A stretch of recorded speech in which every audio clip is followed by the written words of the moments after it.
This is Chris Osborne from Play Comics, and you are listening to Genuine Chit-Chat. And thanks to Chris from Play Comics there. I've included a link to the show in the description. Go check out their podcast. It's amazing. Anyway, hello guys, and welcome to another episode of Genuine Chit-Chat. This week is part 2 of my chat with Maxwell Ivey, the blind blogger. Now, if you tuned in last week, you'll generally know sort of things about Maxwell. I mean, his title kind of gives it away, the blind blogger. He has a podcast, he has a blog, he's written 3 books, I think he's writing his 4th at the moment, and he's blind, and he lost his sight, or started to when he was very young, and he's completely blind by, I think, around his 20s. So we spoke about that last week. This week, we basically continue on that conversation. It's a really fun chat. We talk about his podcast, the What's Your Excuse show. We speak about the value of sort of practicing your craft, as well as the term stillness and the usefulness of that. Negative experiences, his time in the Carnival business, and really loads of other things as well.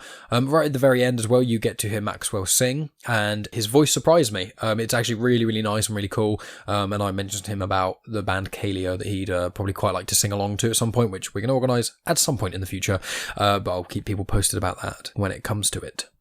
Anyway, that's about it from me, guys. I'm not going to ramble on at the start too much, because I'm sure if anyone's listened to part 1, you want to get straight back into part 2, so I'll let you do that. There's not going to be a promo today, because I had the intro plug by Chris at Play Comics, so that'll be enough for today. And yeah, for any new listeners, the show will start in a moment, and then right at the very end, I come back in and I just talk about what's to come, give some more information and things, etc, etc. So like, share, subscribe, all the usual lovely podcasty stuff, and I'll talk to you guys at the end. Welcome to Genuine Chit-Chat, where we have honest conversations with interesting people. And I'm your host, Mike Burton.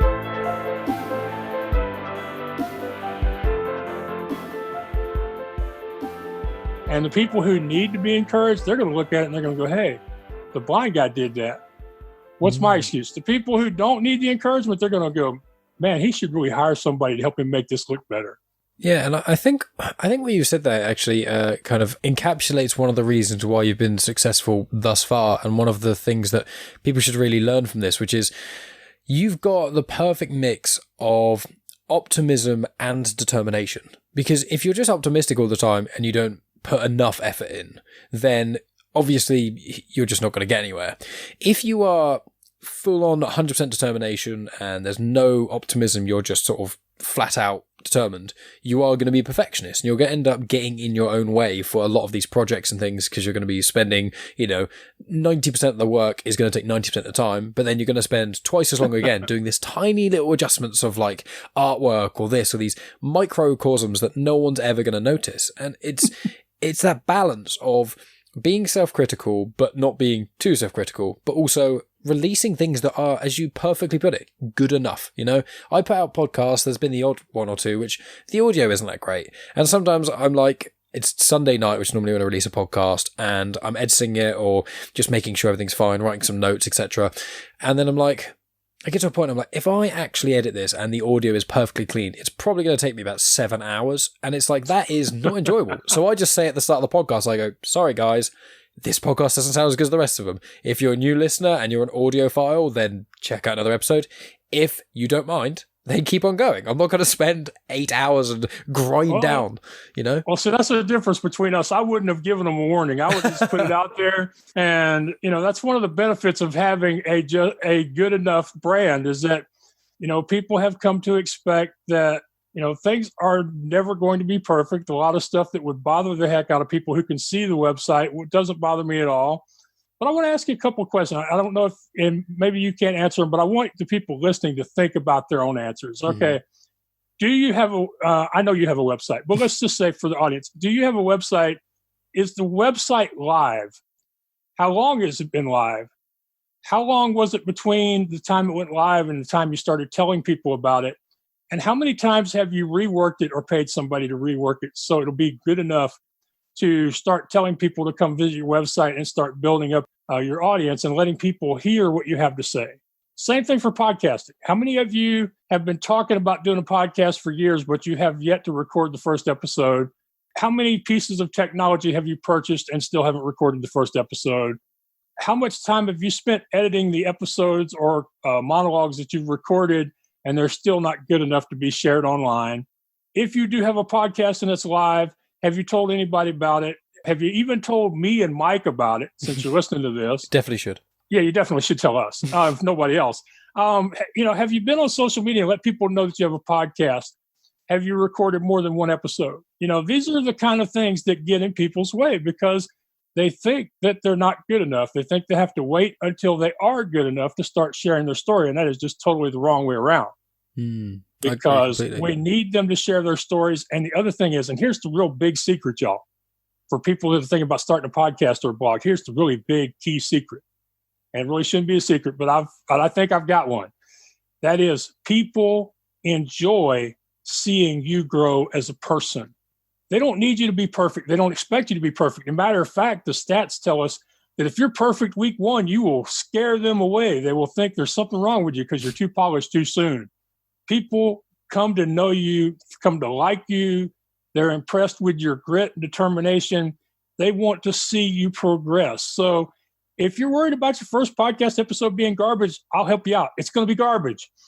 Don't worry about it being garbage. Post it and record that second episode. Record the third episode.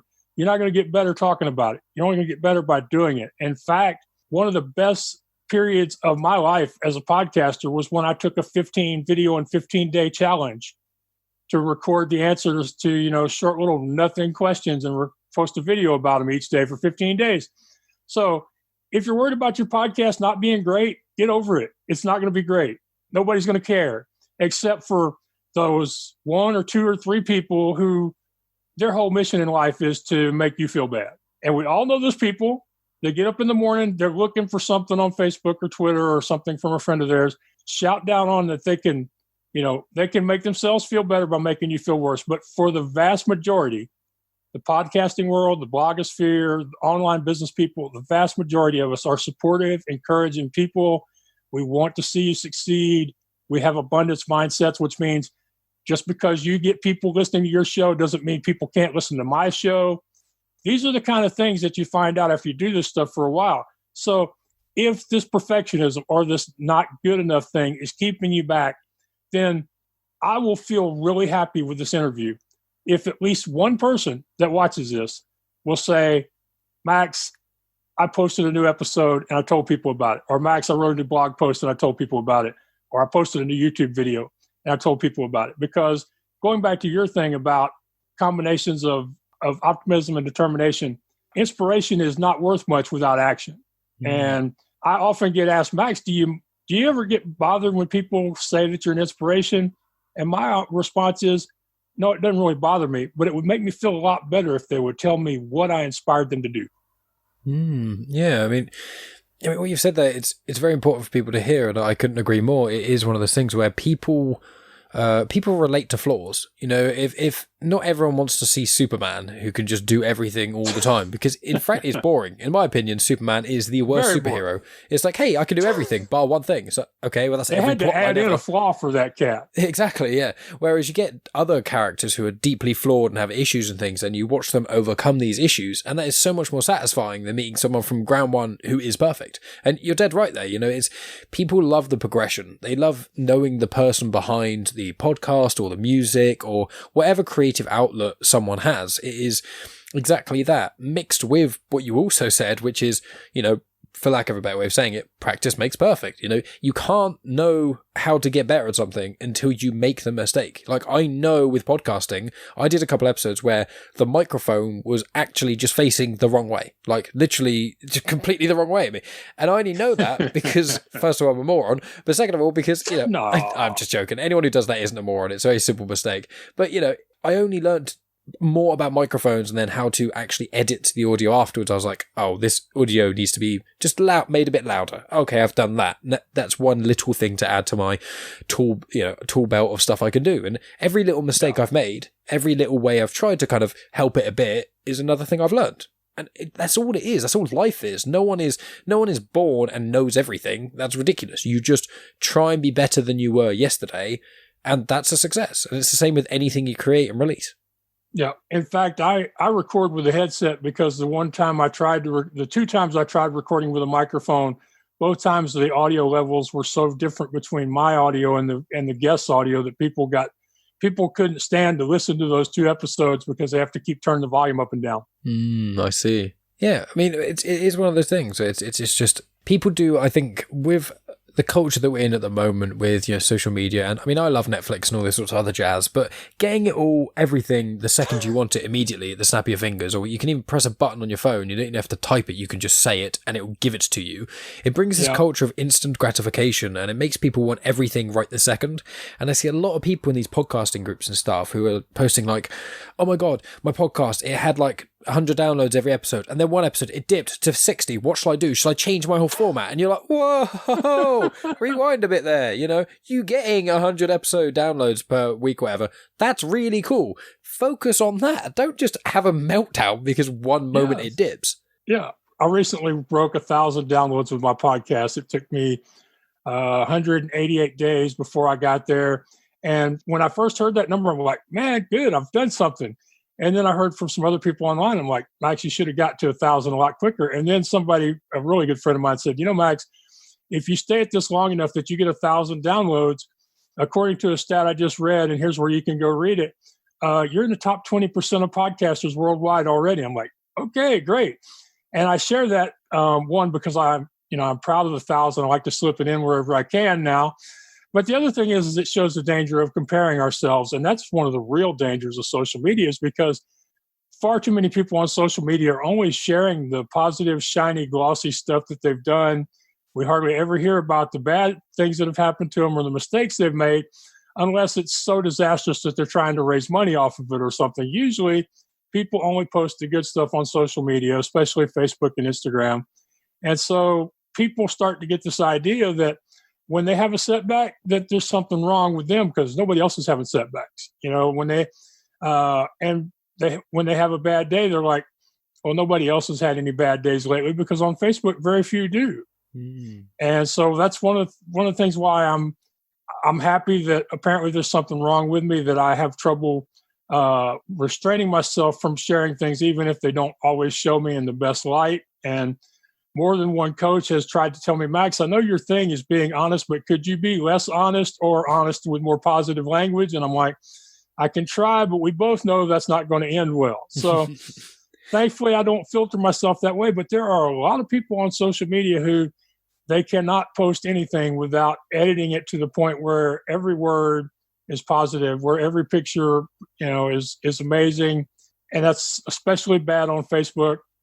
The other thing that I get really tired of is the number of people on social media who are doing great work. And don't get me wrong, I have no problem with the work they're doing. The problem I have is there are very few people like Gary Vee who you can actually see the team that's helping the person accomplish these goals. Most podcasters, most YouTube channel hosts, most coaches that are, making big money, the impression that so many people give off in our culture is, I'm doing this stuff all by myself. It's just me, y'all. And what that does is it creates an impression in people's minds that if they can't succeed all by themselves, that there's something wrong with them. And the truth is, there's nothing wrong with you. The problem is they have 3 people or 5 people or 10 people on their team, and you got just you. And I've been very blessed to accumulate a team of people through being online, through being friendly and open and authentic on social media and stuff. And I think I've got maybe one person that I'm actually paying to do stuff for me. But, I have an editor. I have a tech guy, Michael, who will help me when I get stuck. I have a lot of people who will encourage me when things are not going the way I want them to go.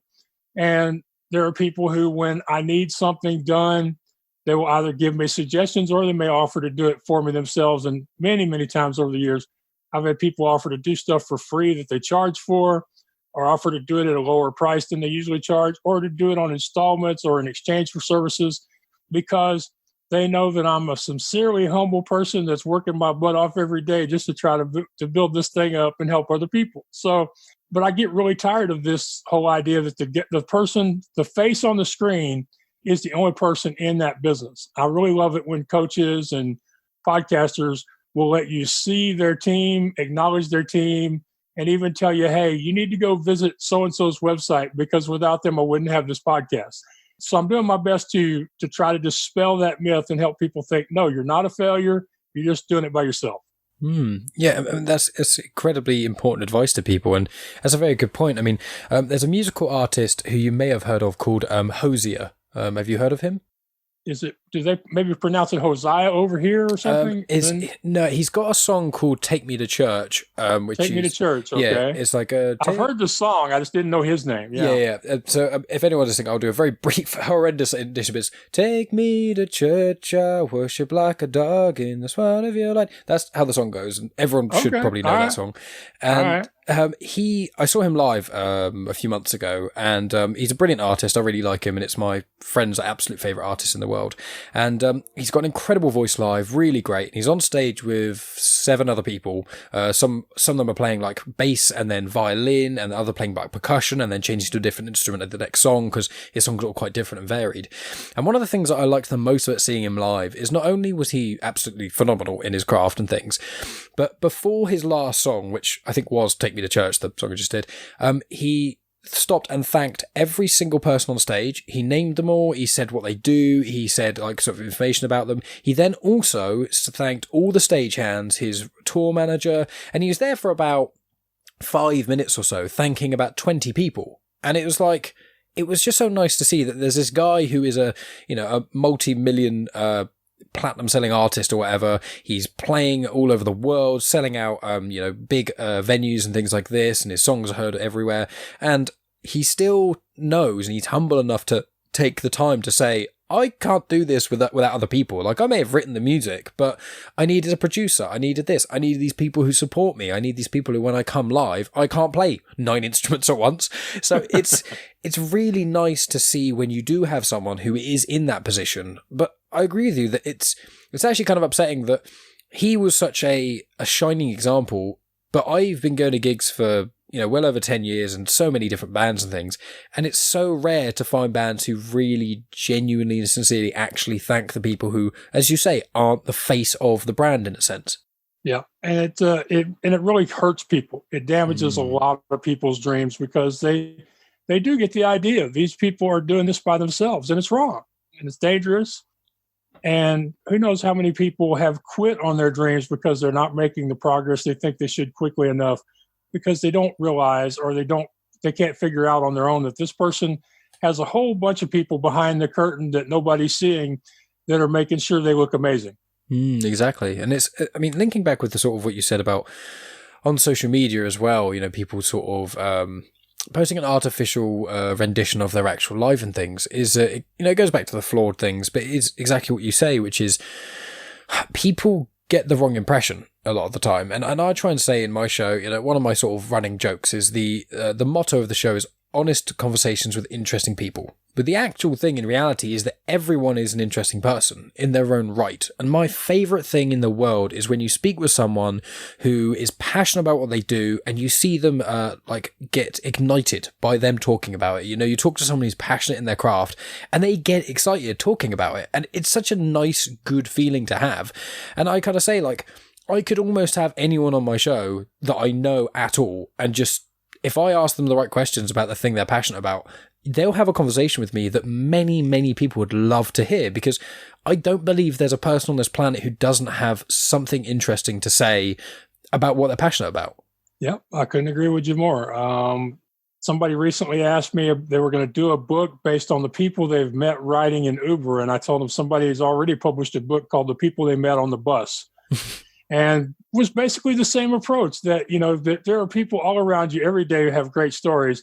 Most of them go unnoticed and ignored by us, but they're there. And, just by listening to people who have these great stories, you mentioned you could have a conversation with anybody. Recently, I drove home with an Uber driver who asked me if he could play some music. Then he asked me if he could sing. Then he sang freaking opera in 3 different languages. And I'm like, excuse me, why are you driving an Uber again? Could you help me out here?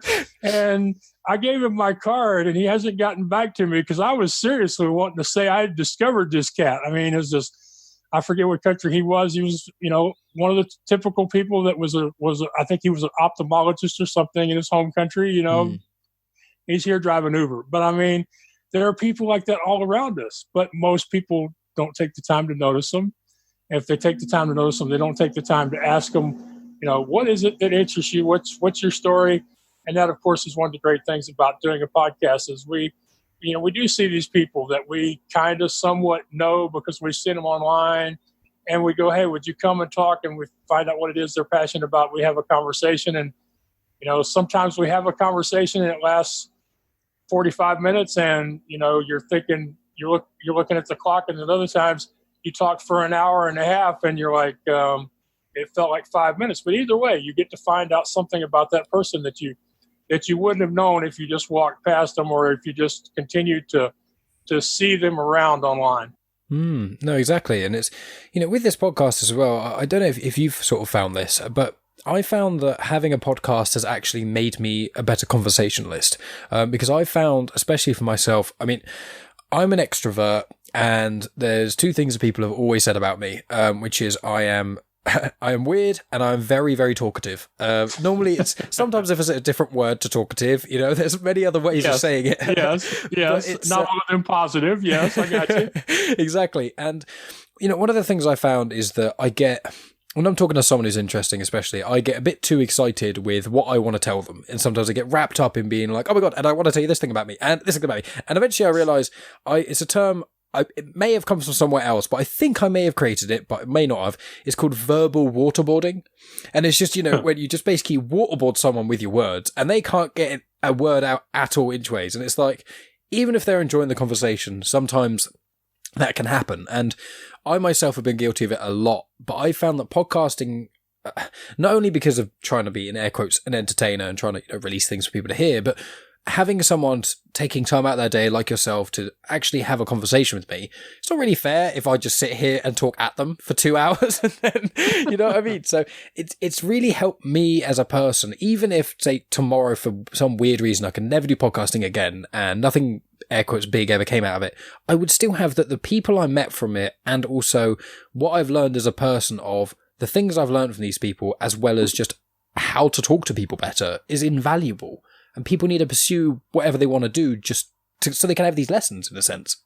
Yeah, and I imagine the thing you've learned the most is that by talking less or slower or focusing more on the other person, that it's helped you in your daily conversation. Or as somebody once explained to me, the difference between a good dancer and a great dancer is great dancers understand the value of stillness. That's very profound. And it sounds like you've kind of come to the understanding that a great conversationalist understands the importance of quiet and letting the other person talk more. I completely agree that stillness with the dancer thing is very profound, actually. It's a brilliant way of putting it, is that not everyone is into the same sort of music as I am, in the sense of, obviously, pop music and rock generally most people like, and then I like a lot of rap music and classical, lots of different things. But one of the genres where I'm not saying everyone will like the genre, but with heavy metal as an example, one of the things people often say when they listen to heavy metal or anything, they go, oh, it's just all shouting, I can't get into that, blah, blah, blah. And that's fair. People have their own opinions and whatever. But one of the things that I've started to get my girlfriend into sort of more heavier stuff, just for her to palate, just to try it. And what she's been noticing is actually with the really, really heavy bits, when it becomes softer and you get the singing element, the juxtaposition between them makes it almost more beautiful in a way. When you've got all this loud, crazy noise and someone's shouting and things, and you're like, oh God, yeah, there's not as much melody in this. And then the same band, instruments and people just change within one bar and it becomes angelic almost. And there's a lot of things in life which I like that, the juxtaposition of things. Like the very blunt sort of truth of life is you can't have, in air quotes, good without, in air quotes, bad. I say in air quotes because, good and bad's perspective. But, you can't have good without evil. You can't have the darkness without the light. There's the yin and the yang in it. And it's one of those things where I think it's in every aspect of life, and people need to be more aware of it in a sense. And obviously not speaking in a conversation is the opposite, but equally important as speaking in a conversation. Yeah. George Burns, when he was playing the character of God he was playing the character of God, I think it was in the second movie. The young kid asks him, why is there evil? And his answer was, well, I was never able to make a top without a bottom or a left without a right. Yeah, you can't make a mountain without digging a hole. I mean, you must have found that in yourself. I mean, you are probably one of the most positive, and also you have Well, I'm going to say it in truth. You are one of the wisest and also one of the most positive people I think I've ever spoken to. Yet you've been dealt with a hand which is in very negative. Obviously, losing your sight is such a horrible thing to happen to someone. But you found that due to this thing happening to you, and due to obviously the lessons you learned from your dad and your life, sort of in the carnival and things like that, or being involved with the carnival, really, the lessons have kind of culminated together to get you where you are now, and you wouldn't be where you are without that negativity in a sense. I agree with you completely, and I'll go a little further with that. In 2006, 2007, when we were our carnival was out of business, but we were working with my uncle's carnival. I was not happy being on his midway, but I was surviving. My kids game was making enough money to buy the stock and have a little money left over some weeks. My cousin put up a couple of more games to the point where my game would no longer even pay for its stock. Eventually, I quit traveling with the carnival a year or more before my mom and my brother and my nephew stopped traveling because they were still traveling with a food trailer even after I quit. And for a long time, I was very mad. I was like, okay, my cousin forced me out of the business. My uncle let him do it. My mom let him do it. If my dad were alive, this would have never happened. A lot of those kinds of feelings. But after I started my own website and started growing something that was specifically, uniquely mine, something that I was working every day to build into something, and then it got to the point where, and also as my health got better because I was able to focus on getting better health. And, I got treated for sleep apnea. I had gastric surgery.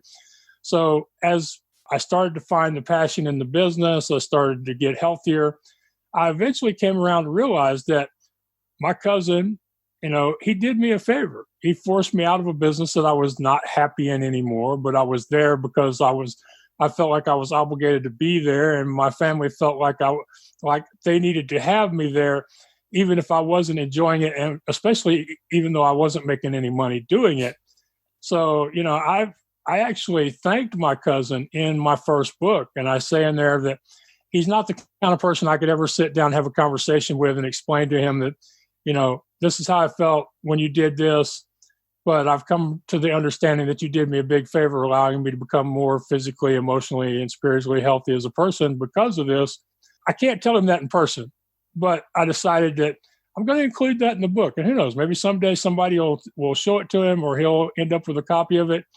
But the important part was for me to say, thank you for giving me the push that allowed me to change the path I was on to something that I enjoyed doing, that I love doing, that allows me to help other people in several different ways, whether it be helping people sell used rides so they can buy newer stuff, or helping people get unstuck so they can go after their goals, or helping by inspiring people through speaking, podcasting, and writing, or helping people get their work out there by introducing them to podcast hosts and places where they can share their stories. So without being forced out of the carnival business, I wouldn't be here.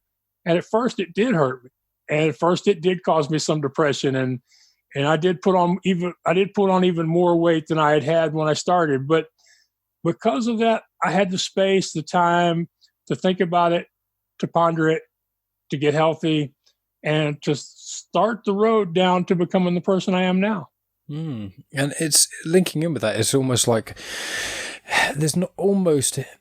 there are a few exceptions. Obviously, if some horrendous things do happen as well. But if we take the outliers out, it's almost like any mistake you make is really just a lesson. And any path you go down that isn't, in air quotes, successful is just the thing that will help you where you need to be. Like with myself, I mean, before I was doing podcasty stuff, I was on YouTube with a friend of mine who's been on the podcast a few times, and I did YouTube with him for a year and a bit, and we were releasing videos, having a lot of fun, but it eventually just kind of fizzled out. And then after that, I did music videos for local bands and my friends' bands and things like that, and I was sort of doing all that sort of stuff together. And then that mainly fizzled out because it was just so much work and very little payoff, so I stopped. And so for a little while, I didn't have a creative output. And then podcasting kind of just came up, for lack of a better way of putting it. And I realized that because of my experience on YouTube and the music video stuff, as well as I had a job working in cassettes and CD production, as in, this was only a few years ago. The company is still going and still releasing cassettes. Yeah, I know, it's mental.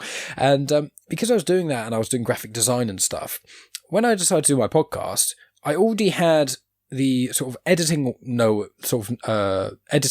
and things from the music videos and stuff. From the YouTube stuff, I knew how to sort of present and how to kind of, title videos and tags, that sort of jazz. And then from the job that I had that I'm no longer at, I learned to do more graphic design and more sort of things. So all these little things that maybe seem like they didn't go anywhere or anything like that, if I hadn't done all of those, I would never be where I am with podcasting right now. And it's just so, it's interesting how things all generally seem to kind of work out in a way. If we let them. Well, yeah, if you have the right attitude.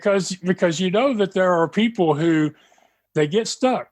They're stuck in the victim mentality. They feel like somebody wronged them and they can't let that past go so that they can allow themselves to move forward. Or, somebody thought they had found their passion and then something happened where that job is no longer theirs or the creative outlet is gone.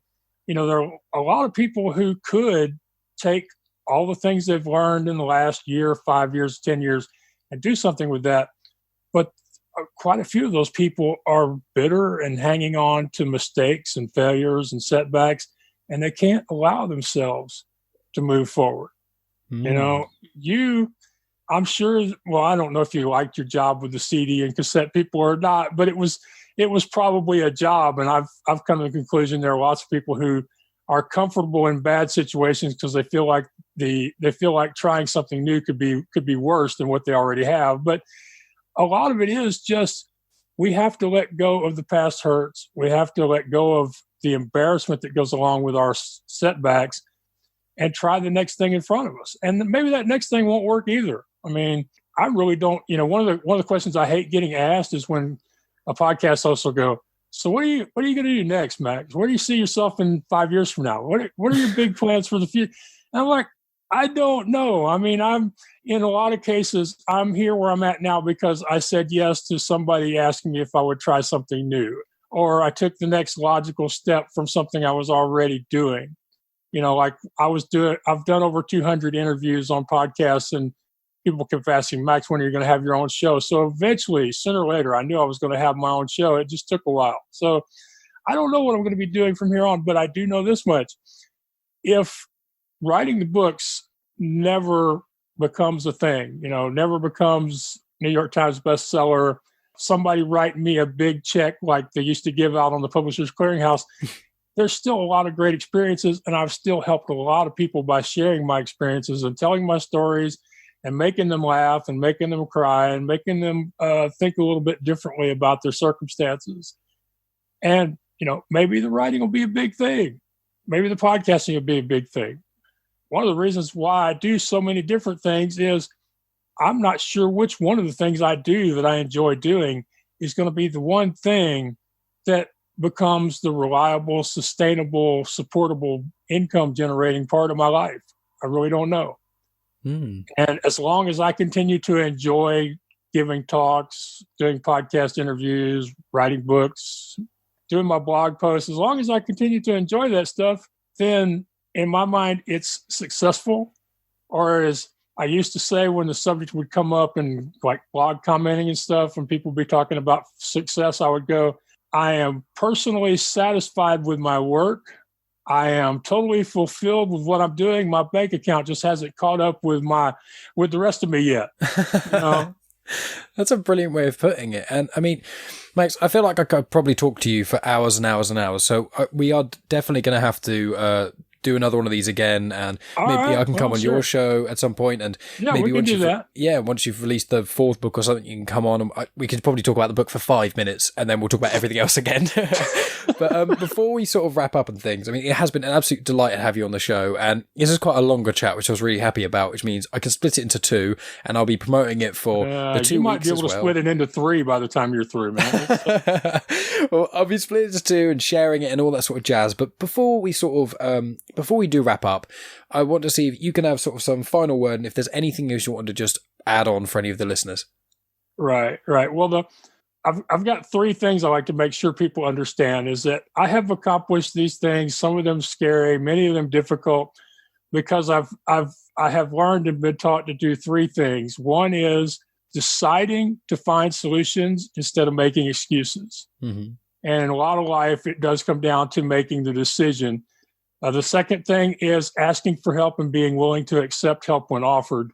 We talked about that. Quite often, though, there are people who can ask for help, but they get really bent out of shape when people come along and offer them help that they don't remember asking for. And the third thing is determining that there is positive in your life and looking for it till you find it. I like to say to people in that area is finding the positive in your life is like finding the TV remote. You know it's there somewhere, and you just keep looking until you find it. And if you can't find it by yourself, you ask the family to come help you look. And by the time you find it, you may have to clean the living room and put the couch cushions back, but you know it's there somewhere. You keep looking until you find it.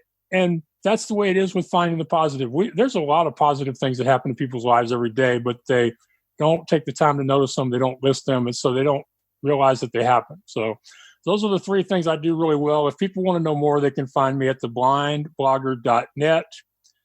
They can find my podcast, The What's Your Excuse Show. But you do have to put the question mark after excuse if you want to find me on most of the players, because there are other shows with excuse in their titles. All my social media stuff is at theblindblogger.net. And of all the things I do, the one thing that I get the most joy out of is working with creative entrepreneurs like authors, speakers, coaches, musicians, filmmakers. I love seeing their progress and helping them go from that point where they're doing good work, but they don't know if people want to hear them talk about it, to, yeah, people do want to hear my story, to having them on podcasts and radio shows and TV shows, to the point where people are starting to find out about them and they're starting to buy their books and rent their movies and go to their concerts and stuff. That's what I really enjoy. I have a real passion for helping people do that, because the work part of it, it's not very difficult. It's mostly just a continuous grind type of job. But when you have a guy like me who spent a lifetime booking a small carnival, I'm not afraid of the word no. So who else would be perfect to spend his time asking other people to have you on their podcast or their radio show or their stage? So that's things I would like to leave people with. And again, theblindblogger.net, or just ask at theblindblogger.net. And you don't have to hire me or want to give me money to talk to me. Just send me, we'll talk, we'll get to know each other. Who knows where we'll lead. Well, exactly. That's perfect. You know, collaboration is key. That's the big takeaway from this. I mean, there's so many. I feel like I could almost cut this podcast up into 5-minute chunks, and everything would have a great nugget of knowledge and information from you. So, you know, I can't implore people to go and check out not only The Blind Blogger, but also obviously your podcast, What's Your Excuse, and also check out your books and just all the things that you're involved with, you know, get into contact with you. And I'll be sure to, when this episode airs and things, I'll share it on social media. I'll be sure to tag you and stuff like that. And yeah, we 100% have to do this again down the future, because Max, it's genuinely been such a pleasure to meet you. Well, it's been a great joy for me to sit here and talk to you. I know we've had a great conversation because of all the side conversations we've had and all the distractions that both of us have caused and enjoyed. So, you know, and I haven't looked at my watch once the whole time, so I know we're done good. You know, I'll take that. Now I haven't done this in a while, so usually the host asks me, but I'm just wondering if you would mind if I sing a little at the end of the show here. Oh, I would love you to. Yeah, please do it. It'd be lovely. All right. Okay.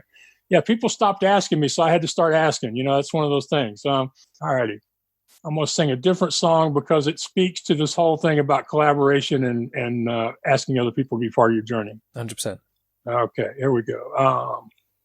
Frank and Mama counted on each other. Their one and only weakness made them strong. Mama did the driving for the family, and Frank made a living with a song. Home was just a camp along the highway. A pickup bed was where we bedded down. Don't ever once remember going hungry, but I remember Mama cooking on the ground. And Daddy Frank played the guitar and the French harp.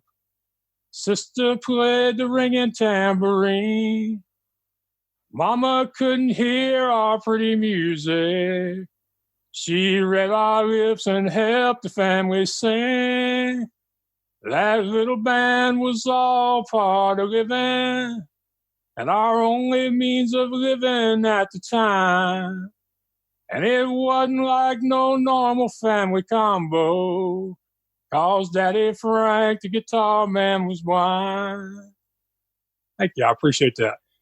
Max, you can never, ever listen to anyone who tells you anything other than your voice is amazing. Because genuinely, that was awesome. And me saying Kaleo, I want to promise you, I'll send you an email about it. Your voice will fit Kaleo absolutely perfectly. So I'm looking forward to it. As a matter of fact, I think that's what we ought to do is after I sing it, we ought to hook up for like about 5 minutes so we can introduce it and, really get a little push off of it or something. Oh, I'd love to do that, 100%. All right, cool. I'm going to be interested to see how this all turns out with all the side stuff and distractions and whatever else, man, It's going to be great. Well, let's stop recording here. All righty. And that's the end of the podcast. Thanks as always for tuning in, guys. As I said, isn't Maxwell's voice great? I said it in the intro, and I just think it's really cool, and it's a fun thing to have someone sing on the podcast, because I don't think anyone's done that before.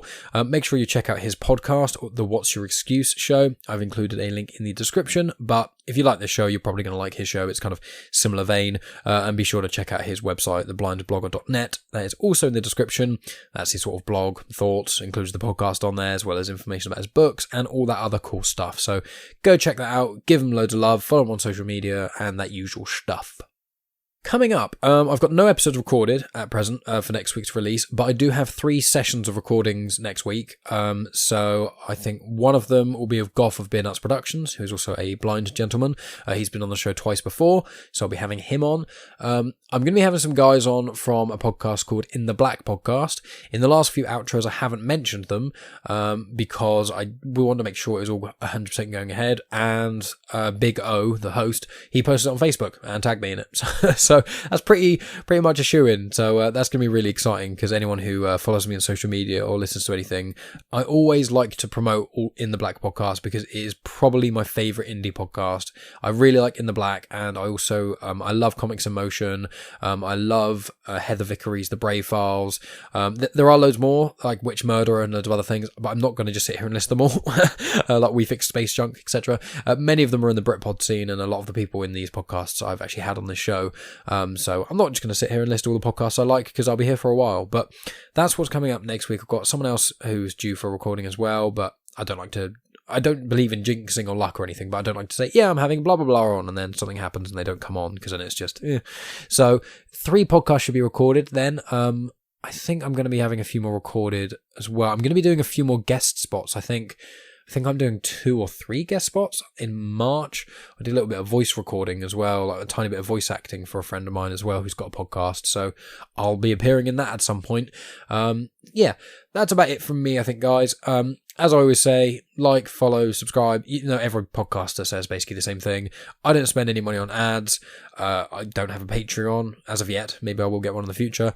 But at present, the best way to help me isn't to give me money or anything like that. It's just to share the show. It's to tell people who may listen to a podcast, or even those who haven't listened to podcasts, then I can be there first. Huzzah.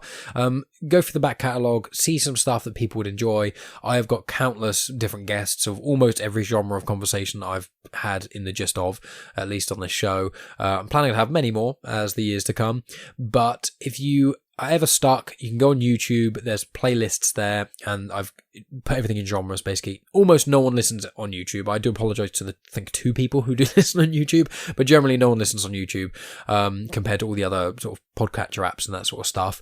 So when you go on YouTube and you see that each video's got like 3 views, that isn't a representation of my actual listenership. There's many, many more of you than 3. But on YouTube, I've just put it into playlists. It's a lot easier because you put it into genres and stuff. So there's ones for just comedic ones that are more funny. There's ones about world and exploration, ones about religion, ones about science, all the different sort of aspects, and many of them overlap because, tangents are welcomed here on Genuine Chit-Chat, so it's very rare to stick with one subject matter. But that's more or less it, I think, guys. Yeah, review on iTunes. I always appreciate a review. I do read them all, and I love you all for doing it.